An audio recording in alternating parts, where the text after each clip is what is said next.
What's up? What's up? It's your girl Michelle with the Raindrop Convo. And Stacy, what's going on, guys? So tonight we have a special guest. I'm so excited. We have one of my dear friends, Coach KJ.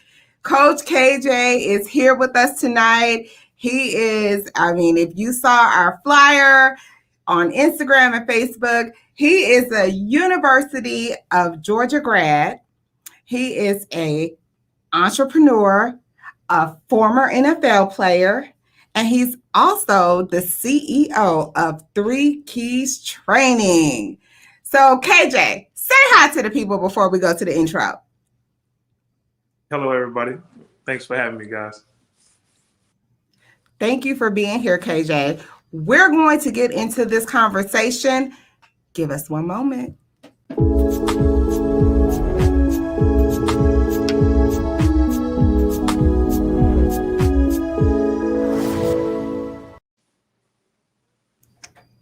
all right. So what's up?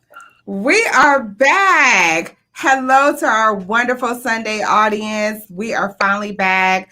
Let's say we were out for a week. Just a week. We were dealing with But at internet time, that could seem like forever. It can. We were dealing with, some health stuff, some school stuff, but some holiday stuff. Some holiday stuff, right? It was Labor Day. Yeah. It was, but we're back. So for those of you who thought we weren't coming back, you were wrong. Ooh. We're here. And we're coming back with some fire.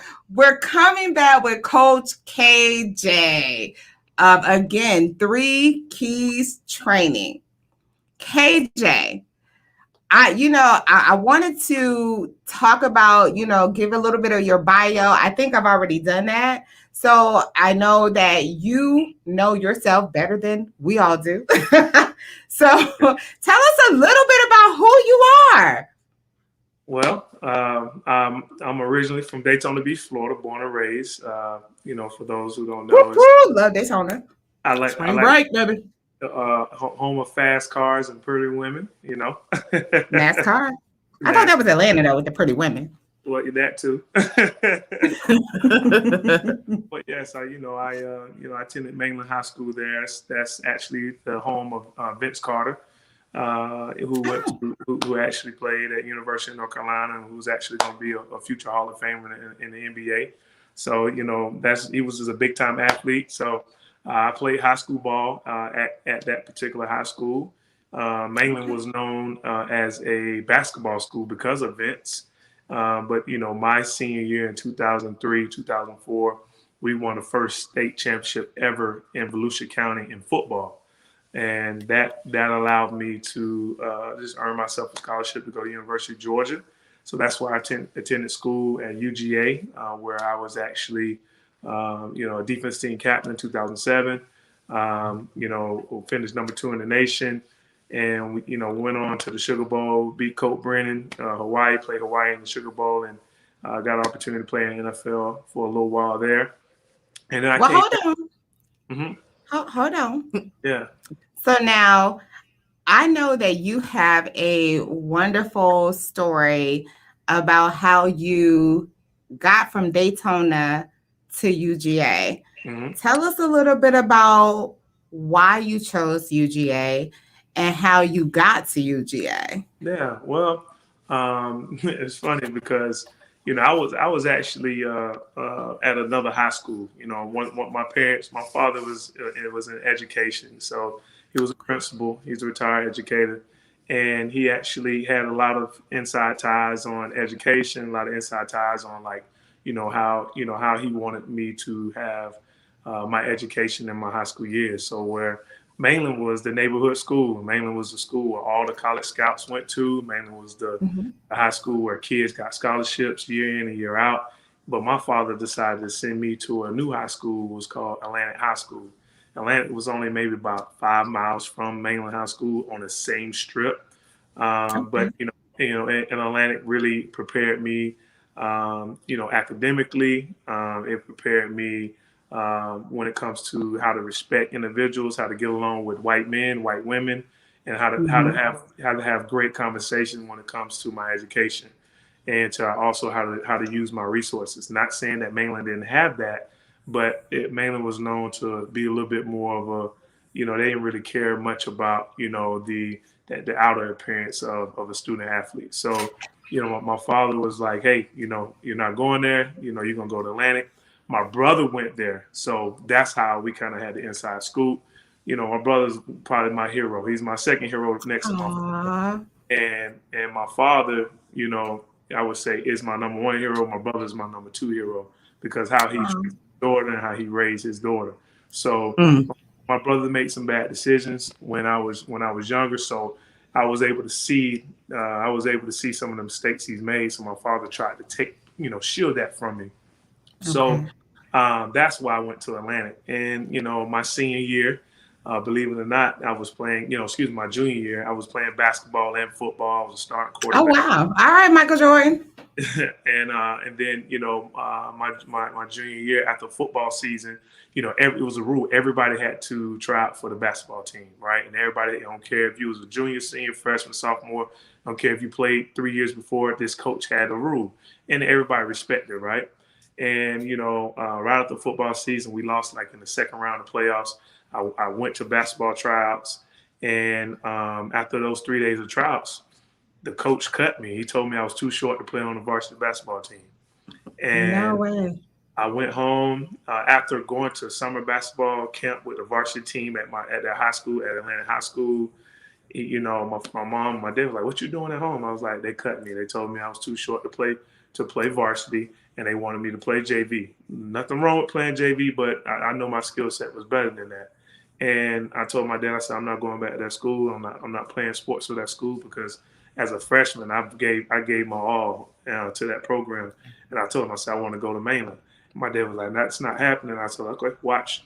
I didn't leave the house. I didn't go back to practice. I didn't. Stubborn, thank you. But believe it or not, the principal called my father and was like, they apologized. That coach actually got fired. And the very next holiday, which was the Christmas holiday coming up, I started school at Mainland the very next semester. So I knew my skill set. I knew what I wanted out of life, and I wasn't gonna let anybody take that from me because I worked my ass off for it. So that's how I ended tonight's topic is overcoming against all odds, and those were odds that you overcame. Yeah, that's amazing. Yeah, so that's how I ended up at Mainland. So I went to Mainland High School, the neighborhood school where all the scouts go to. I transferred there. Luckily, I had all the discipline that Atlantic taught me, but also had the leadership to be able to follow because I was the starting quarterback, but I became the safety. They wouldn't let me play quarterback, so I said, "Hey, y'all won't let me play quarterback? I can play defense. I know I'm gonna play defense in college." So that year we won the first state championship ever in Volusia County. I got to keep my city when I was 17 years old. And I didn't know that. Yeah, so nobody has won a state championship since then, since 2003 to 2004. Wow. I bet that was an amazing year. That was an amazing year. Yeah, it was. So how did you, from Mainland, how did you get catch the eye of the University of Georgia? Well, it was kind of tricky because I got kind of lost in the shuffle. Like, when recruiting, you follow a kid when they're like a freshman, you follow a kid when they're a sophomore, senior, just junior, senior in school. But, I transferred. So I played quarterback for those 3 years at another high school. So they knew me as a quarterback, I was an option quarterback. Back then option was like very boring. I would, come home very sore. My school, it wasn't the best. I was running for my life. Well, real quick for the ladies in our audience, when you say option, is that like the in the pocket type quarterback? No, option is more of a running. Like a Michael Vick type. Yeah, run first, then pass second. Gotcha. Gotcha. And back for clarifying that. It's just a more of an old school type offense, which is nothing wrong with it. But I knew if I was gonna get to college, I need to go play on the defense side of the ball. I already knew that I can do that at another school, and once I got the opportunity, I just spoke up for it, realized that's what I wanted, and and made that transfer, and that's what happened. Okay. Okay. So you do that. You get Yeah, to UGA. yeah. So Was what? it just you walked on, or they No, no, scouted you, no. or how did that work? So what happened was, once I transferred, a lot of schools that were looking at me were like Georgia Southern, schools that ran that type of offense, and Okay. a lot of college coaches didn't know that I had transferred because it was like the holiday, Christmas holiday. So a lot of people didn't like really start to hear my name until we actually started going to the playoffs in at Mainland. And when we started going to playoffs, that's when a lot of my play really picked up. Where Okay. like I said, a lot of colleges started going to our like first round, second round, third round of the playoffs. And as we started getting better and better, they start, my play got better, and college coaches started asking, all right, who is this Keelan Johnson kid? We don't, he wasn't on our radar, and they was like, well, he's a transfer, hard worker, blah blah blah. And then the reason how I got at Georgia because we went to the state championship and we won. And University of Georgia had a safety by the name of Sean Jones, who's actually from Atlanta, a good friend of Okay. mine today. So every time I see him, I thank him. And he decided to go to the league. He was a safety at University of Georgia. He was a captain, and he played multiple years in the NFL. He left as a junior. So when he left as a junior, that freed up a spot on University of Georgia's roster. So Okay. I was the last scholarship University of Georgia offered in 2003. No, Hmm. nobody, Wow. Won't he do it? nobody knew who I was. They called me the sleeper of the class, and and I actually wore that as a chip on my shoulder. And in 2003, I came they gave me the last scholarship, and in 2007, I finished as a defensive team captain. Wow. Wow. Yes. I mean, you're talking about overcoming. Yeah, yeah, Wow. Okay, so now you're on the UGA team, which we're in Georgia, so we love UGA. of It's course. Bulldogs for life here. So now you're on the team, and you say you had this chip on your shoulder, from what you had gone through. Right, How did you go from that to becoming a team captain? And I mean, like, really just being huge, right. a huge part of the UGA team. Well, number one for me it was I grew up a University of Miami fan. I have an uncle who played 7 years in the NFL, who is my third hero. All right. Shout His, out his name. yeah, his name is Darryl Fullerton. Okay. New Smyrna Beach, Florida. He's my mom's baby brother. He's one of 8. He's a baby boy of the family. So he was actually the guy, the man that actually like kind of taught everybody in the family you can overcome odds. You can come from Yes. nothing. My grandmother had 8 kids, and she was a single mother, and Wow. she ran the NAACP back home in Volusia County, ran all the Mm. things, and she cleaned hotel rooms to provide for her 8 kids, That's what I'm talking and about. that's the type of stock that I come from. So my uncle had opportunities just like me to go out to college to the University of Miami. So he had won. I think he won 2 national championships. He played it with the U in the '80s. Um, Okay. so that's what I grew up looking up to. That's the type of like mentality that was installed in me. But in high school, no Florida schools offered me. University of Florida State didn't offer me. Wow. Didn't offer me. Miami didn't offer me. Like South Damn Florida, you. nobody offered me because it was just like, all right, he's going to Georgia, so we're gonna leave him alone. But Okay. once Georgia offered, that's when everybody else wanted to like start Of offering. course. Mm. You know, and I'm a loyal type person, so once I Yes. give my commitment, you got me, and that's how I ended up at University of Georgia, and it was just unbelievable. Even though I came in the last, I took on the role as playing special teams. especially for, younger people that don't realize what that is. It's just an opportunity for you to get on the field, just to show people that you're a hard worker, that you're willing to like play your role, do your part until it's time for you to become a starter. I wasn't a starter when I first started at Georgia, So my first 2 years, my freshman and my sophomore year, I just took on a role as to play special teams, just do my role, whatever I can do to help my team. That's what I did, and I was the best at it. Like I refused to let anybody be better at me in my special teams position. My parents, my father, he is a musician, so he had piano on Sunday morning. So when they drove up to the games Friday night, early Saturday morning, they left Athens, Georgia, 7 hours away from Daytona Beach. Wow. So he can make extra money, and serve God, and be in church in the morning. Yes. So I wanted to give them something to talk about on that ride home. So that's right. Give them something to talk about. All right now. All right. So that's why I worked my butt off on special teams. And then once it was time for me to lead and become a starter, I was ready. Okay. So now let me ask you this, because we're familiar with UGA. Tell us some of the people that you play with at UGA. So I played with DJ Shockley. Okay. All right. Played with Thomas Brown. I played with Noshawn Marino. I played with Matthew Stafford, who's a starting quarterback for the Rams right now. Yes. And Thomas Brown is the assistant head coach as a black man for the Rams. He's second in charge. That was my college.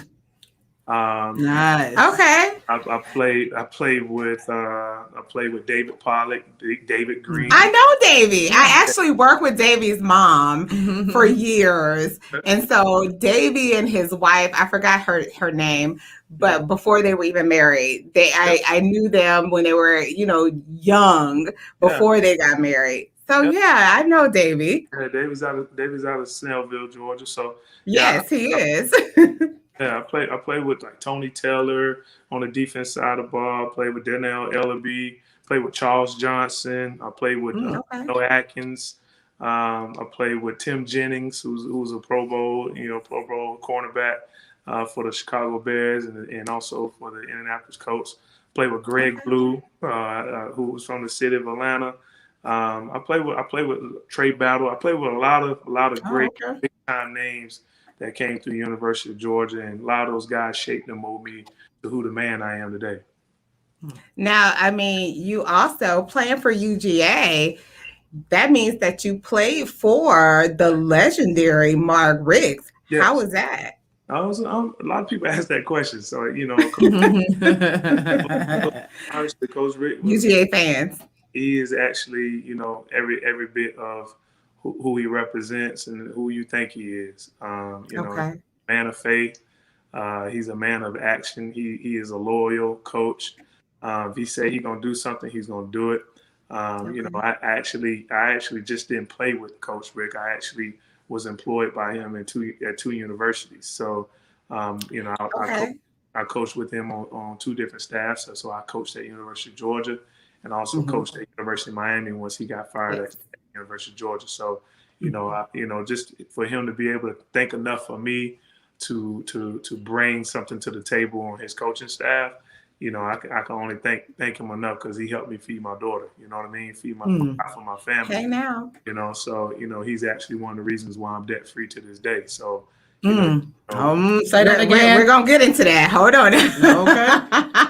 But that's important though. That's important. I remember when he first came to my house, and once they offered me, and I actually was like, okay, all right, coach, I want y'all to come down to see me, whatever. So he was like, no, we're here already. Like, can we come meet your mom, your dad? So mom and dad, they threw down. We all had, it was like Thanksgiving dinner when they came to the house. And he'll tell you to this day, it's Brandon Boykin, who actually played in the NFL, all right, and myself. We are the top two recruiting official visits that he ever had out of his, like, I want to say, how many years you been coaching? Like 18 coaching. So he would tell you, he says, Brandon Boykins, who's a cornerback, played on the defense side of the ball, and in my household, that's the best home official visits he ever had. The best food, Wow, the best food. best conversation, and best hospitality to this day. I can believe it. I can believe it. Now, and I'm going to get into that. But let me ask you. Okay, so you went from playing at UGA, becoming a starter, all of that. Mm-hmm. But then you went to the NFL. Yeah. Tell us a little bit about that. Yeah, it was a great experience. I had the opportunity to be a free agent for the Seattle Seahawks, coming from Florida. Went to one side of the country all the way to the other side of the country. It was one of the most beautiful cities I ever seen. I like their football colors. I'm a colors person when it comes to football. I enjoyed it too as well. It was beautiful weather. A lot of people say it always rains in Seattle, but I was out there for the summer months and the spring months, so it was beautiful. And then it was just I got cut, and then I went on to play for the Baltimore Ravens for a little while, and then I came back and I started working to finish up my degree, and here we are. All right now. So, what did you get your degree in? My degree is in speech communications. Wow. Okay. So that degree catapulted you into the next journey that you had. Tell us a little bit about that. Right. So I had opportunity. When I came back, I was still training. I wanted to continue. Hold on. We can't hear you. You can't hear me now? You were kind of going in and out. Okay. Start over. So that opportunity, when I came back to Athens, Georgia, to start working towards my degree, I had opportunity to start getting into sports broadcasting. And I remember being cut and just going home. I was like, you know what? I'm like, all right, what am I going to do? I'm like, man, I really want to play football, but I can't sit here and just be jumping team to team. And, I need to be working. I want to work. And I don't believe in just sitting around, moping around, just because, you get cut a few times. So I came up with an action plan. I called our athletic director, Damon Evans, at the time. I remember him sitting in front of us and talking in front of us during football camp one year. And he comes in, he gives a speech every year, 4 years in a row. He's like, guys, if something happens, whatever you need me. My office is always open. Just reach out to me, come talk to me. And, I just remember everything when I was in college, all the people who said they can help me. I picked up the phone, I kept their business cards, and I held their feet to the phone. Okay. And I just picked up the phone and I asked Damon for help. He connected me with the right people. And, next thing you know, within a week, I was on live. I was on live TV on CBS in a week and a half after I picked up the phone and called. Wow. So, wow. Overcoming against all odds. Closed mouth don't get fed, right? At all. So that gave me an opportunity to just get my feet wet in actually sports broadcasting. I was commenting, so that started me on CBS. I went on, started working for ESPN, Fox Sports, 680 Fan here in Atlanta. I had my own TV show, radio shows. Then a couple years after that, I actually started traveling across the country, and I started commentating on live TV and actually live football games. I was actually the commentator on the games, traveling all over, covering college football sports. So God gave me an opportunity to just really put my degree to work, really sharpen my communication skills, but most importantly, behind me, I really enjoy giving other people opportunity to come on the radio. Mm-hmm. No, go ahead. You were just going in and out. Go ahead. I want to make sure that everybody hears everything you say. That's all. I actually just enjoyed just actually helping other people get opportunities that was actually behind me, or actually just finishing up in the NFL. A lot of guys looking for jobs. So when I got my opportunity to work on live TV, on whether it's a radio show or a TV show, I invited them on the show so they can get a shot at, so somebody can actually see them talk about the game. It's great to help other people. Yeah, you got to be able to do that. And if you don't help other people, God not going to continue to keep blessing you. So, that's just one thing about me. I love helping. I don't mind giving back. And that's just one of the reasons why I feel like I'm still receiving blessings to this day, because I'm so selfless. You know what? And let me interject because again, I started off saying you are a dear friend. And I met you, for those of you who don't know, I met you through a professional endeavor. The company you were working with and the company I was working with, we were trying to do a deal. And we had a business lunch, and I didn't know it was you. I was supposed to be meeting with one of your colleagues. Yeah. And Keelan came through with this big energy. I mean, it was just big. And I was like, wow, this dude is cool. And the one thing, I mean, and you know, Keelan, everybody doesn't know, but I was going through a lot professionally at the time. And you just kind of stepped in and was like, keep your energy up. I got your back. Let's do this, you know. And you don't know how much I needed that at the time. So let me tell you now, if I have never told you, because you were like, no, for real, I got your back. And from that time, which was, I think, like 2-3 years ago at this point, 2 years ago, anytime I've called you, you've always been there. And it's been, you know, just what you need, Stacey. Your word is golden with me. And I told you that earlier. Like, your word is golden. If you're going to do something, if you say you're going to do something, I don't question it. I already know. Yeah. Because I don't know if you remember the day you called, because I still had that reserved, you know, professional face on when we talked. And you called one day, and I looked at the number and thought it was one of my other colleagues who I was, you know, had a cool relationship with. And I answered the phone in a non-professional voice. I'm like, what's going on, dude? Why you calling me on vacation? Yeah. And you were like, do you know who this is? And I was like, I thought I did. And you were like, this is Keelan. And I'm like, okay, I'll try to get back to the professional. And you were like, nah, keep that same energy.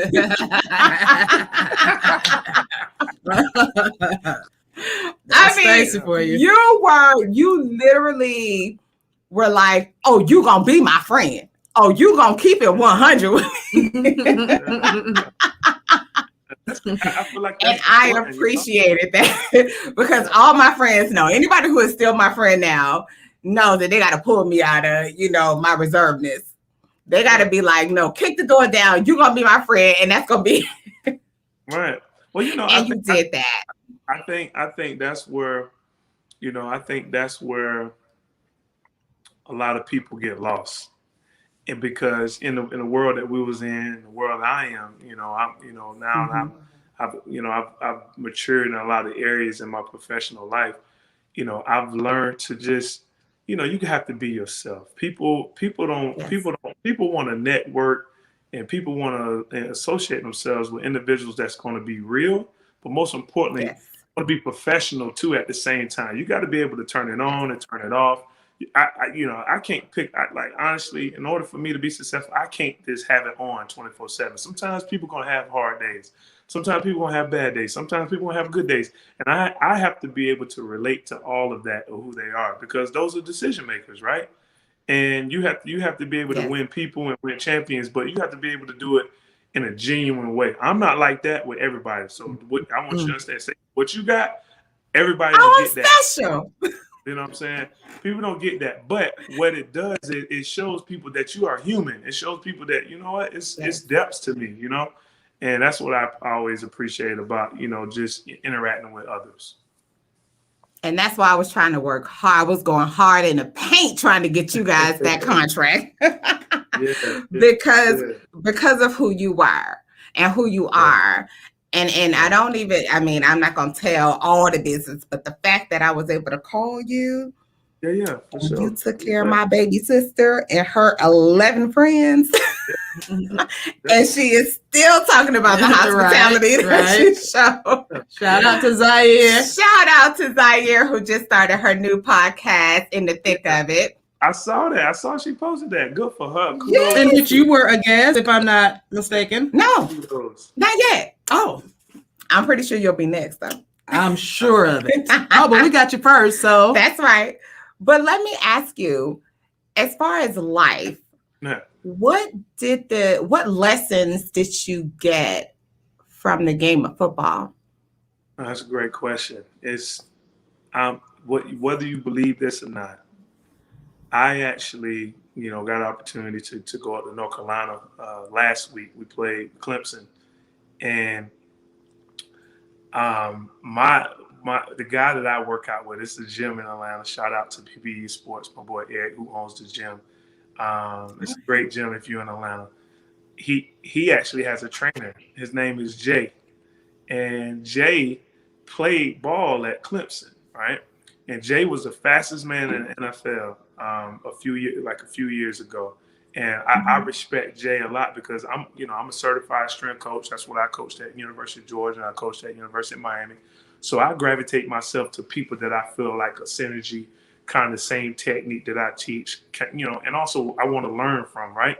Because I don't feel like I know it all in that area. Because just because I'm a strength coach don't mean I'm the absolute best. I'm always looking to evolve. I'm always looking to put myself around people that I kind of want to be like or I want to learn from, right? Yes. And Jay, Jay, he runs a tight program, tight ship. They don't let just anybody off the street come in and work out at their facility. But I mean, Jay used to kick my butt, and I'm 36, but I'm in shape, and I want that because that's what makes me thrive, right? And football taught me that, training, put yourself in a hard situation. I'm used to playing in front of 92,000 people a game, right? And then millions on TV too. So if I mess up and if I don't do my job, that's my father told me, he said, boy, the only thing you got is your name on the back of your jersey. He said, Hello now. when you leave this house, you representing the Johnson, you representing your name. So if something happens to you, just know people gonna always affiliate you as a Johnson. We don't need that type of negativity, right? And I remember my college coach, I was messing up at Georgia. I was like not remembering my plays. I would work hard, but I wasn't studying the game. I actually wasn't studying my playbook. I actually wasn't dialed in to the things I need to be dialed in so I can be successful for my team, not for myself, not on a selfish level, but knowing what I need to do for my teammates so we can be successful to win at a championship. And I remember the coach, I messed up on a play. We was in practice, and we watched film the very next day. He flipped the lights on. He was like, Johnson, what is this? He kept rewinding me getting beat deep for a touchdown. It was my fault. I wasn't in coverage, right? And he was like, he shut it off. He pointed to Greg Blue. He said, "You see that man sitting in front of you?" I said, "Yes, sir." He said, he pays my light bill. He said, "You see this man? You see that guy next to you?" He pointed to Tim Jennings. He was a Pro Bowl. Greg Blue was an All-American at Georgia. Safety, same position to me. Then he pointed to Tim Jennings. He said, "You see him? He pays whatever." He said, "He pays whatever bill my wife wants. If she wants to go on vacation." He pointed to Thomas Davis, who's going to be our future Hall of Famer. He's a Pro Bowler in the NFL. He just retired 2 years ago, and he said, "You know what? He pays the mortgage. He pays pretty much any and everything I want." He said, "What bill you gonna pay when it's your time to be a leader on this team?" And from that day forward, that changed my mentality about what the effort that I put into preparation. And preparation meets opportunity. So when you ask that's success. So when you asked me that question, that was a lesson football taught me. That's one lesson football taught me. And the other lesson was Jay played football at Clemson. And he was whooping my tail one day. I get up 6:30 in the morning, I'm in the gym, and I was laid out on the floor. I'm a grown man, I'm prideful, but he said, "Oh, that's what them Bulldogs do. They lay down. This is what the Bulldogs do. They lay down. They lay down." And now football teaches you to, respond, keep your mouth shut, and just live to see another day. Live to see another down, right? And that's what I did. I didn't respond to him. I just kept my mouth shut. I ain't say nothing because I knew when game day get here, I know we're gonna be victorious. That's one thing Yes. that's one thing that football has taught me. I don't always have to talk. I don't always have to retaliate. Silence is golden. I don't always have to retaliate back. But most importantly, people want you to respond the way they want you to respond so they can have something to talk about. And that's one thing football taught me. They taught me how to control my emotions. Yes. And I wish a lot of our young brothers would do that more of, and I think we are doing a better job at that. But controlling your emotions and controlling your attitude, controlling your effort, that's the only thing you can control. So football has taught me a lot, and I'm still learning things to this day. And that was a month and a half ago when that happened. So I'm still learning. Okay. Well, to me, you're a winner when you know you don't know everything. So now let's get into the present. Yeah. Now you are the CEO of a thriving fitness or training business here in Atlanta. I see you on IG. I mean, you have definitely loyal clients and you work them out. I mean, I see the videos that they post and they're like, oh, Coach KJ killed me today. How did you get into that? How did you start or develop the idea to start your own fitness and training business? Well, I had to tell you this. Like, it was something that just happened. It developed into an idea. Like I said, I got certified as a certified strength coach at the University of Georgia in 2014, and when I decided to stop coaching, I got my daughter was the main reason why I decided to stop coaching. I wanted to come back and be closer to her because I was in Miami. She's 7 now, just had a birthday. And happy birthday, baby girl. and so when she was born, it was one of those things where I was living a dream. I went from, being on TV and having a regular job. And then I was like, okay, I want to go back to college. I want to go back and get my graduate degree, but I want to go into coaching. And, I remember Coach Rick was like, Keelan, you sure you want to come do this? I was like, Coach, you gave me an opportunity to, to go to school and be debt free and have a free education. And so I said, so I feel like it's my duty and my job to help some other children and to help somebody else's child, and to identify some other children that deserve this just like I do. Yes. And he was like, okay, no problem, come on back, right? So as I'm on my coaching journey, I was just missing my daughter. I couldn't see her as much as I wanted to. She was living in Atlanta, I was living in Miami, so I was like, you know what? I feel like family over everything for me. It's that's just one of my principles. So I'm like, if she can't enjoy this life with me, I don't need to be doing. What's the point? Right. That's what I said to myself. And people ask like, oh, you don't want to go back coach? I would love to go back coach, but it's like, now I'm more stable. Now I have my priorities in order. I earn my rights to my child and all that. So now I had to do that. I had to stop coaching so I can be comfortable because I didn't want to feel like I'm getting everything and she's not getting everything, right? I'm having fun. I'm having a dream job, but she don't have a daddy in her life, right? And that's unfair to her. And that's definitely unfair to my morals and my values. I want to make sure I did the right thing by my daughter. So she can always know who her daddy is. So once I did that, I said, okay, cool. Next step in my life. So I decided to go into corporate space when I moved back to Atlanta, and I started working. And then through this process for 5 years, I was not coaching at all. I was not helping people. I was just getting to the money. As they say, just grinding on chasing the dollar. Chasing the dollar, right? And I got an opportunity, and actually the same year you met me, one of my good friends from home, his wife who grew up with me, she actually helps individuals build their own business. She has an internet profile. She has a social media platform. Her name is Brittany Candidate. Brittany is phenomenal. And Brittany was like, we need to get her contact information for her to be on the show. Oh, it definitely will. She's like, Keelan, you need to do this full time. You need to be doing this. I'm like, she'll say that. I come over, eat, hang out with her kids, and I take my daughter over there and they hang out. And because me and her husband, we played high school ball together. We won state championship together. So they moved to Atlanta. But me and him would just kick it and talk. But one day he was like, Keelan, he's like, look, man, I'm too big. I got all these pounds. I really want to just, I want to tone up. And I looked at him. We was driving home to Florida for our reunion. I think it was like they was honoring us for our state championship team. And I looked at him because, I don't play when it comes to that training stuff. I said, look, if you serious, we're going to get up at 5 o'clock in the morning. I said, listen, yes, I see that you do that.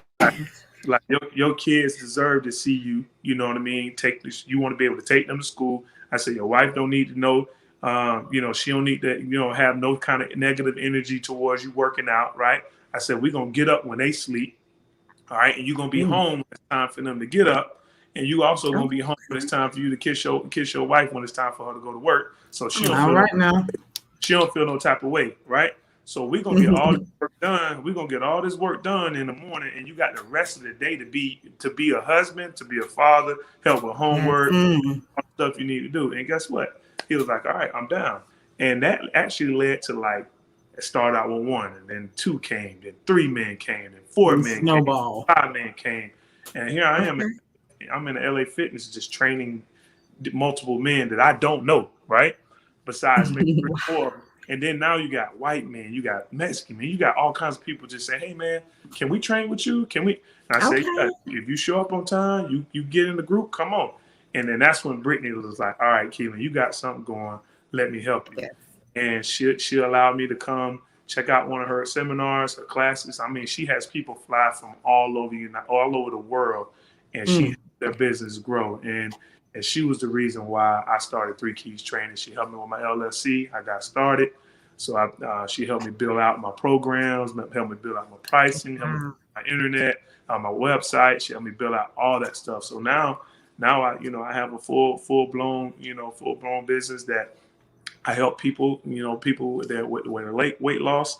Most importantly, I help them with their mental toughness, and I also help them overcome the insecurities that they have because of their weight, and also because their lack of strong when it comes to being mentally strong. So that's I want to help people with their insecurities, and whether it's your weight loss insecurity, whether it's your mental toughness insecurities, it's you have to experience my program to understand why I do that way. I'm not big on I'm big on nutrition, but I'm not big on oh, you can't eat this, you can't do this, you can't do that, you can't do that. I want to teach you how to survive, right?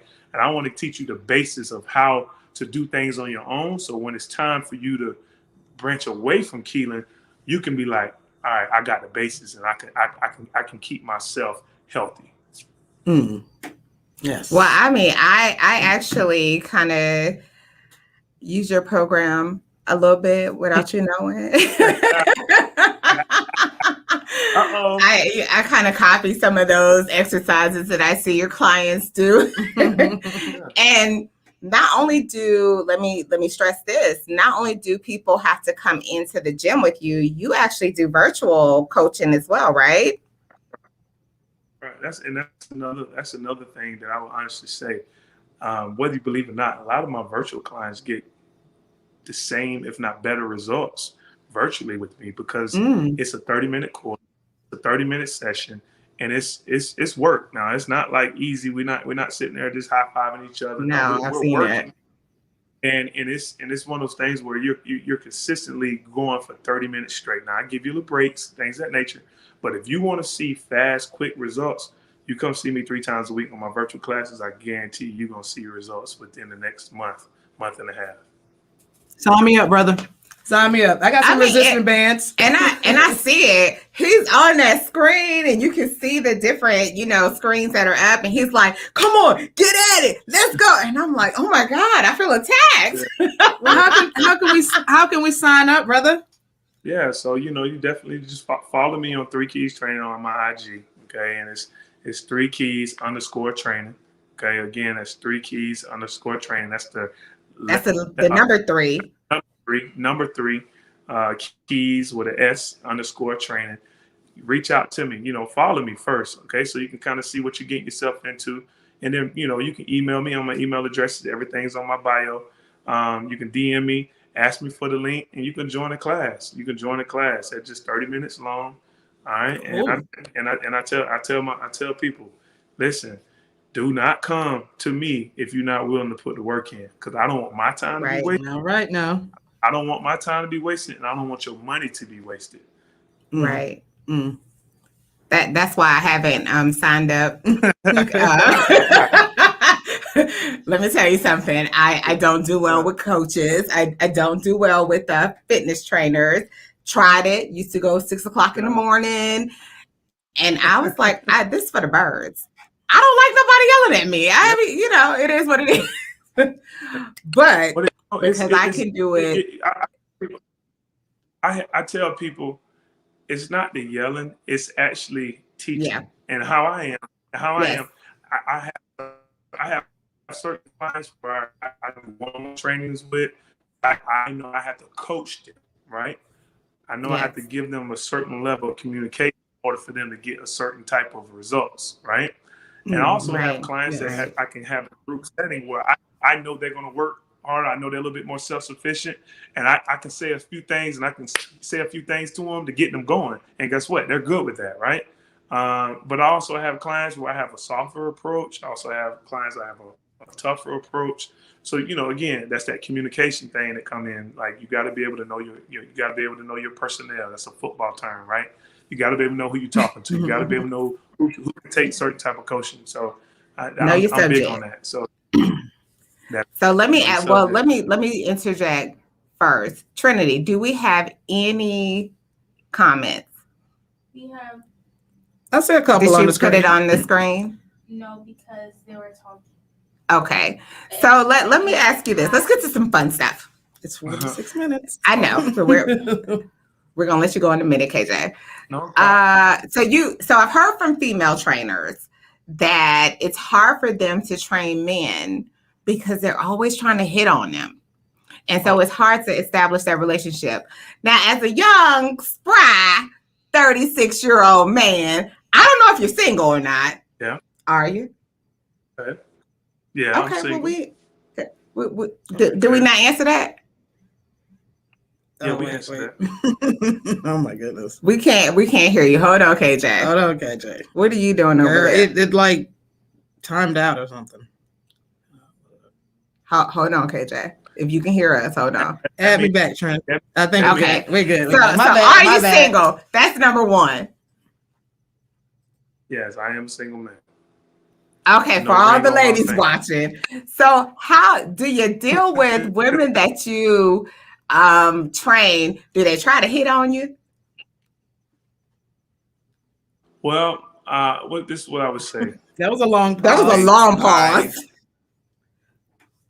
No, because you know you do have some people who come with hidden agendas, okay? And you know my job as and like I told you guys, I said, don't come to me if you ain't serious about what putting the work in and training. Like I care less about your attraction to me. I care less about you want to get close to me. I care less about you think I'm a good looking man. I care less about that, right? Because at the end of the day, I have mouths to feed, right? And I'm the type of individual where if you want something, just be willing to put the work in. Like, I don't care less about all the other stuff. That don't matter to me. That the other stuff don't pay the bills. The other stuff don't keep me happy. What keeps me happy is seeing results. Like, I'm just like, that's just me. Now, a lot of people are not like me, right? A lot of people like the attention. I've had but that don't get me out of bed, right? My drive and my energy and the things that my father and my mother instilled in me gets me out of bed every day, right? And for a beautiful attractive lady not to be come train with me, that ain't me coming back. That actually gonna get me that's gonna get me off my path of what I'm trying to do. So yes, it happens, it does, but I keep a level of professionalism. And a level of professionalism, now I'm getting off of why I started 3 Keys training, right? 3 Keys training is for strength, conditioning, speed, agility, because you can't have one without the other. And if you want results, you need to be focused on those 3 things. And I'm the only person that's going to help you with that if you put the work in. So ladies, don't go calling and signing up just to get next to KJ, Coach KJ, okay? That's what he's saying. Now, if he meets you out of the club, that's different. But don't come with no hidden agendas. Right. Now, KJ, I'm sorry, what were you saying? I said, yeah, it just ain't gonna happen. It ain't gonna happen. Now, listen, you are always giving back, and you didn't even talk about all the stuff that you have done in the community through football, through your other professional endeavors, but you give a lot back, even to your friends. And I can attest to that. You give a lot back. How do you give back to KJ? You know what? Georgia football has been good to me, and football season here, so I love to tailgate. So anytime I can get a chance to celebrate, cheer on my Bulldogs, whether it's away games or whether it's in-person games, I go back to Athens a lot. Try to every home game. Well, we actually, we have a Georgia alumni tailgate where guys can come back with their girlfriends, their wives, or their kids, and they can just feel welcome. A lot of guys, when they leave the football field, they don't feel any more love. Like it's like a gladiator. They love you when you out there fighting and you running those touchdowns and you're knocking people heads off. And when that's all said and done, it's like you get lost. It's like, you know what? It's like you don't have that people rooting for you anymore. It's like you get lost in life. You get lost in business. Your mental toughness goes away. And so what we did was we actually created an opportunity for our guys to come back at University of Georgia to feel welcome. They don't, they can have free food. They can come back with their families. We're not sitting there peeing in porta potties with everybody else. No, we're actually going inside. The ladies going to use the bathrooms. They're going to use those toilets. Like, we gave our all to this university. So, University of Georgia Athletic Association has really stepped up their resources to allow us to continue to feel special and to continue to feel welcome. And so I'm one of the hosts at those tailgates every home game. Oh, wow. So, it's my responsibility to spread the word, to make my younger guys or some of the older guys that came before me feel welcome. We drop fish, we cook, we have a good time. If you want to go to the game, you can go to the game. If you want to sit there at the tailgate and not be around fans, you can watch the game at the tailgate on the big screen TV, and fellowship with your fellow brothers and your family members. So that's one thing I really love to do is go back there, enjoy myself. Outside of that, I really love to cook. I'm always cooking. I've seen those videos. Mom I've heard too that the food is amazing. Yeah, mom say, boy, don't depend on the woman to cook for you. You're gonna starve. Can't tell like CIS because these women can't cook these days. So I enjoy cooking, and I enjoy spending time with my daughter and just spending time with my friends and my family. And that's me. I'm simple, but I love to have a good time. Okay, so tell us something about yourself that even people that know you would be surprised to know. Give us a secret. Wow, that's a good question.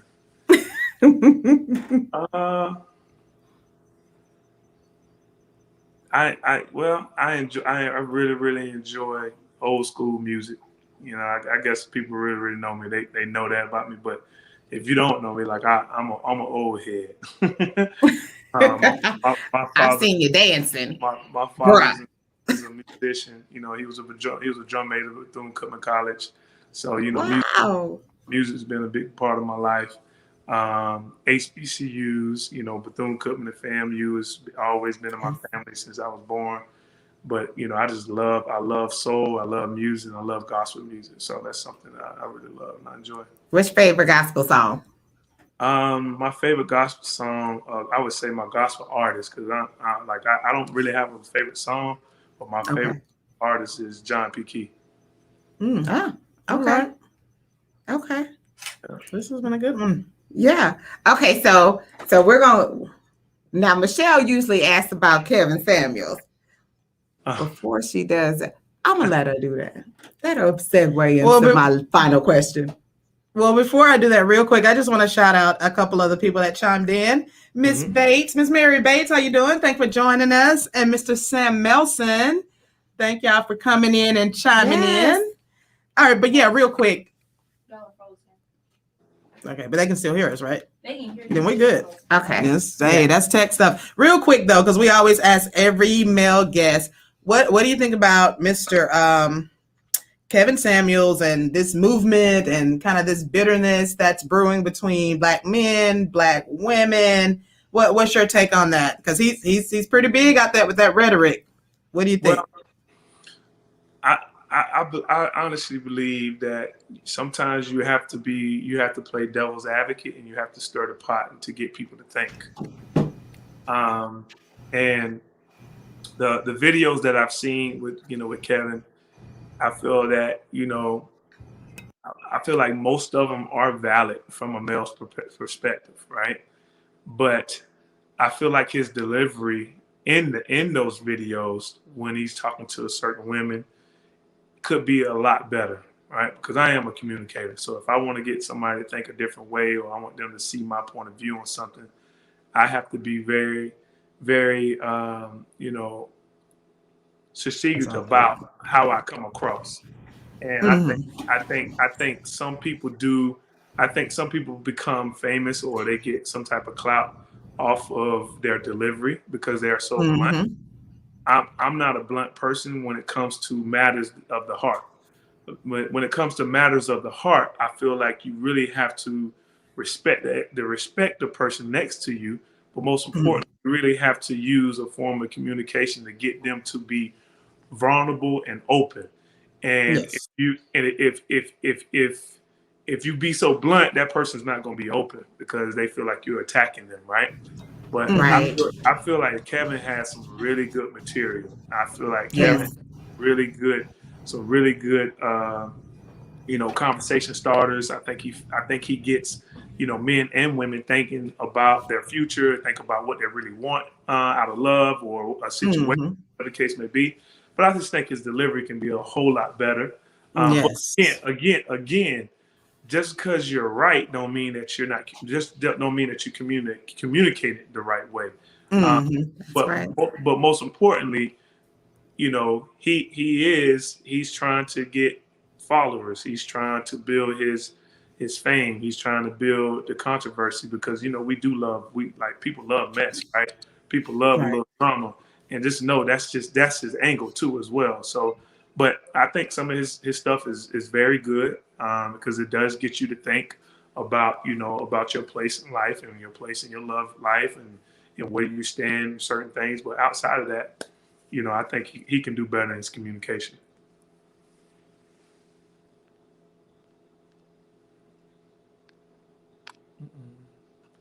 Lost him. Okay. All right. So we're frozen, man. Forgive us. We're here, though. We're here. We're here. Right. So, Keelan, thank you for being here.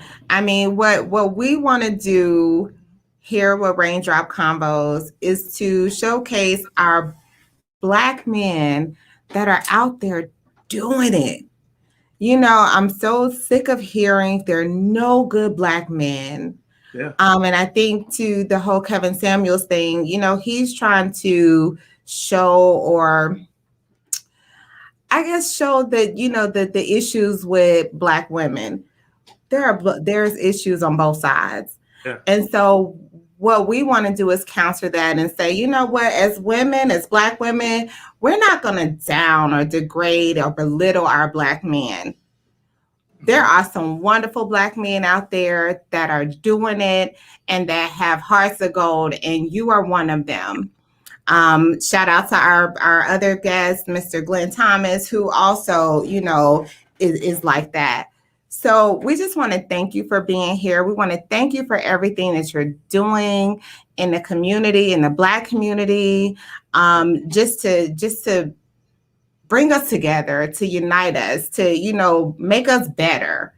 Yeah. And we want to thank you for that. We are honored to have you here tonight. You've always shown up. I said that. You've always shown up. Anytime I've called you, you've answered that call and you've done everything with excellence. Yeah. And I want to thank you for that. I want to thank you for being a friend, like a real friend. Yeah. Well, I agree. Well, yeah, it's been a pleasure having you. Thank you, man. I hope you come back. No, man, you guys are doing a marvelous thing here. Keep that up. Keep it up. Don't stop. Keep your foot on the pedal. You know, make that breakthrough. Continue to keep changing people's lives and keeping the dialogue going, because information is power. No matter how you get it, whether it's podcast, whether it's radio, whether it's reading a book, you know, you got to keep the conversation going. And as soon as, you know, in the Black community, I feel like we don't communicate enough. We don't talk enough. Right. I was having a conversation with my friend. He was saying, hey, man, you know, the things that we're going through, and we're finding out about wealth, we're finding out about taxes, we're finding out about credit. Yes. Our parents didn't talk us about stuff like that. Like, Right. And I could tell my parents didn't do that. Like, you know, mom was like, oh, you need to save your money, save your money. All right, mom, teach me how to save my money. Don't be talking. And what to do with it when you save it, you know? Yeah. What do you know? Talk to me about what I need to be doing. How about you show me how I need to do Right. this? But thank God that, you know, that I've learned my lesson, and I'm on a different journey in those departments, and that's what it's about. So you guys are actually a representation of changing the narrative, and if you guys don't continue to keep doing that, how else we are supposed to keep the conversation going? Thank you, Keelan. And we didn't talk about that because you're also, along with Three Keys, you're also into real estate. Like, you have a diversified portfolio. So we want to definitely get you back on to talk about, you know, how you've been able to become debt free, how you've worked on your finances and you got to where you are, which is financially successful as well. Yeah, well, you know, I would love to come back on, talk about it. And I'm just, like I said, I'm a friend of this show. And I'm always going to be here for you guys. Thank you. And thank you for, you know, missing a little bit of the football game tonight.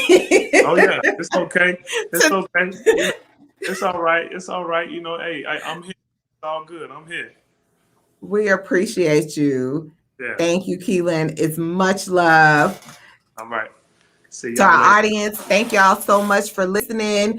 I hope that you understand tonight. We're going into next week. As we usually do, we're going into next week being overcomers, and we're going to win against all odds. My favorite Tupac song. So, guys, we love you. Don't forget to check out our sponsors, repyocityga.com with those vintage Atlanta t-shirts. Yeah.